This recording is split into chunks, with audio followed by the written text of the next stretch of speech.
Hi Vyas, welcome to MB classes. 8th class biology new syllabus 5th lesson కౌమార దశ.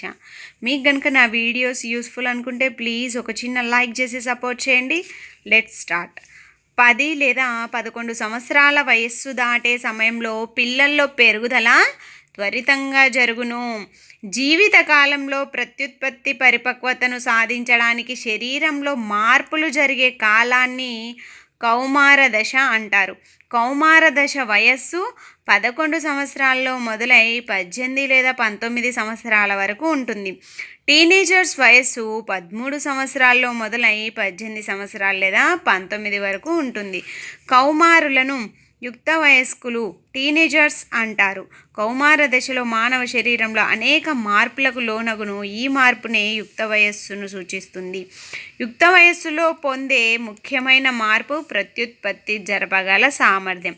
కౌమారులు లైంగిక పరిపక్వతకు చేరినప్పుడు యుక్త వయస్సు ముగుస్తుంది. అబ్బాయిలు యుక్త వయస్సుకు చేరారు అనే సంకేతం త్వరగా పొడవు పెరగడం, పెదవిపైన మీసకట్టు రావడం.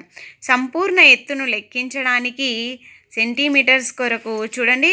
ప్రస్తుత ఎత్తు సెంటీమీటర్స్లో డివైడెడ్ బై ప్రస్తుత వయస్సులో గరిష్ట ఎత్తు శాతము ఇంటూ 100. ఇక టేబుల్ ఇవ్వడం జరిగింది గరిష్ట ఎత్తు శాతానికి సంబంధించి. ఇంకా 18 years వచ్చేసరికి బాలురు బాలికలు ఇద్దరు పెరుగుదల 100% జరిగిపోతుంది అని అర్థం. బాల బాలికలు గరిష్ట ఎత్తుకు చేరుకునే వయస్సు 18 సంవత్సరాలు.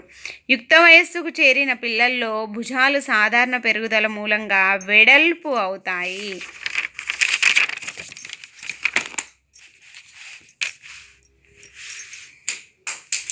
యుక్త వయస్సులో శబ్దపేటిక లేదా స్వరపేటిక బాలురలో పెరగడం ప్రారంభమవుతుంది. బాలురలో గొంతు భాగంలో ఉబ్బెత్తుగా చొచ్చుకొని పెరిగే నిర్మాణాన్ని ఆడమ్స్ యాపిల్ అంటారు. కంఠస్వరం అబ్బాయిల్లో బొంగురుగాను, అమ్మాయిల్లో అధిక కీచుదనం కలిగి ఉంటుంది. కౌమార దశలో స్వేద గ్రంథులు,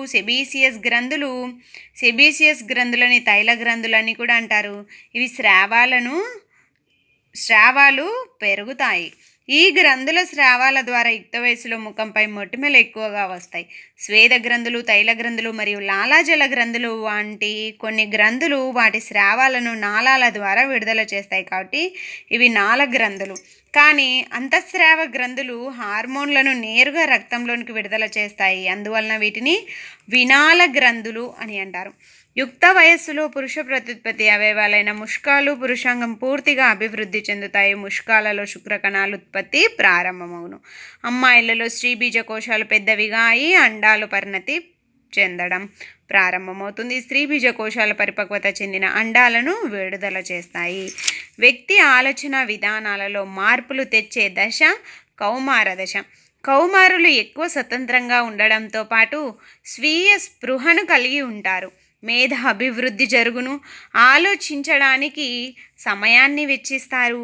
మానవ జీవితంలో మెదడు అత్యధికంగా నేర్చుకునే సామర్థ్యాన్ని కలిగి ఉండే దశ కౌమార దశ.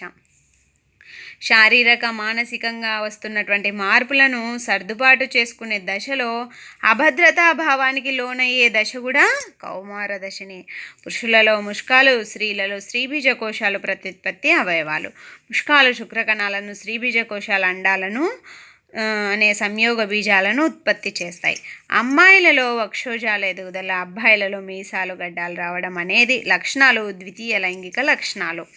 కౌమార దశలో మార్పులను నియంత్రించేది హార్మోన్లు. హార్మోన్లు రసాయనిక పదార్థాలు.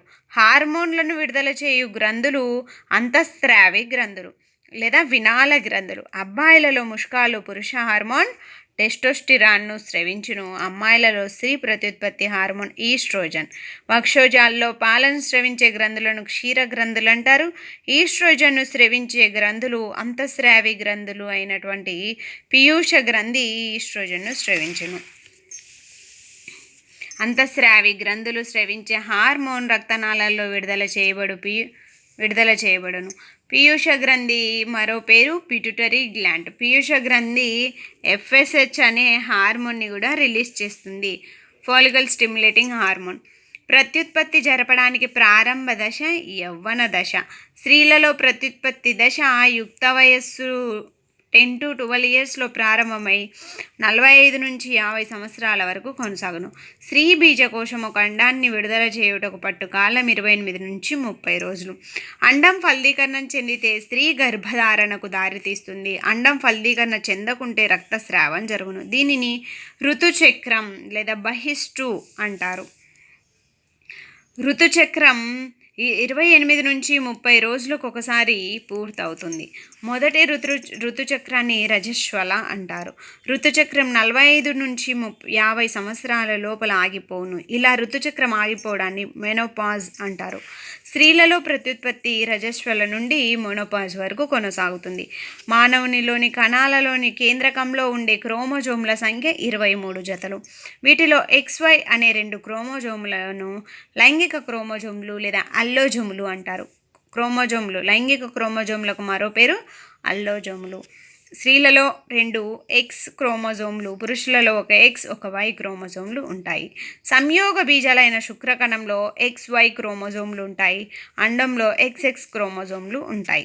ఫలదీకరణంలో శుక్రకణంలోని X, అండంలోని X క్రోమోజోములు కలిస్తే ఆడ శిశువు, శుక్రకణంలోని Y, అండంలోని X కలిస్తే మగ శిశువు జన్మించును.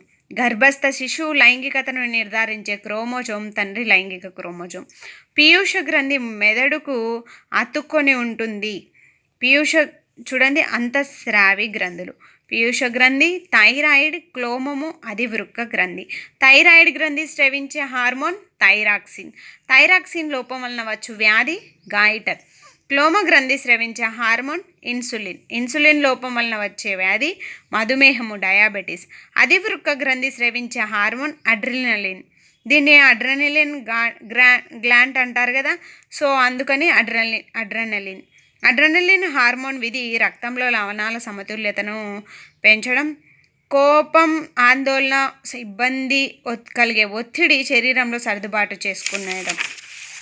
ఇది అడ్రినలిన్ గ్లాండ్ చేసే పని. పీయూష గ్రంథి హార్మోన్ల ఆదేశాలను పొందిన తర్వాత థైరాయిడ్, అధివృక్క గ్రంథులు వాటి హార్మోన్లను స్రవిస్తాయి. ఒక వ్యక్తి యొక్క సాధారణ పెరుగుదలకు అవసరమైన పెరుగుదల హార్మోన్ను స్రవించే గ్రంథి పీయూష గ్రంథి. పట్టుపురుగు మరియు కప్ప లార్వా దశ నుండి ప్రౌఢజీవిగా మారే ఈ మార్పును రూపవిక్రయ అంటారు. కీటకాలలో రూపవిక్రయను నియంత్రించినది కీటక హార్మోన్లు. కప్పలో రూపవిక్రయకు నియంత్రించినది థైరాయిడ్ గ్రంథి స్రవించే థైరాక్సిన్ హార్మోన్. కప్పకు థైరాక్సిన్ ఉత్పత్తికి నీటిలో అవసరమవున్నది అయోడిన్. టాడ్పోల్ పెరిగే నీటిలో తగినంత అయోడిన్ లేకపోతే అవి ప్రౌఢజీవులుగా మార్పు చెందలేవు. మాంసకృతులు, పిండి పదార్థాలు, క్రొవ్వులు, విటమిన్లు తగినంత మోతాదులో ఉన్న ఆహారాన్ని సంతులిత ఆహారం అంటారు. రక్తం తయారీకి ఐరన్ అవసరం, ఇనుము అవసరం. అధిక ఐరన్ గల ఫుడ్స్ ఆకుకూరలు, బెల్లం, మాంసం, నిమ్మజాతులు, ఉసిరి. శరీరానికి శక్తినిచ్చేవి చిరుధాన్యాలు, పాలు, మాంసం, విత్తనాలు, పప్పుధాన్యాలు. సో శరీరానికి శక్తినిచ్చేటివేంటివి? పిండి పదార్థాలు, కొవ్వులు. పెరుగుదలకు అవసరమైనవి ప్రోటీన్స్. బాలికల చట్టబద్ధమైన వివాహ వయస్సు 18 సంవత్సరాలు. బాలురుల చట్టబద్ధమైన వివాహ వయస్సు 21 సంవత్సరాలు. మీకు కనుక నా వీడియో నచ్చినట్లయితే please like, share and subscribe. Thank you for watching.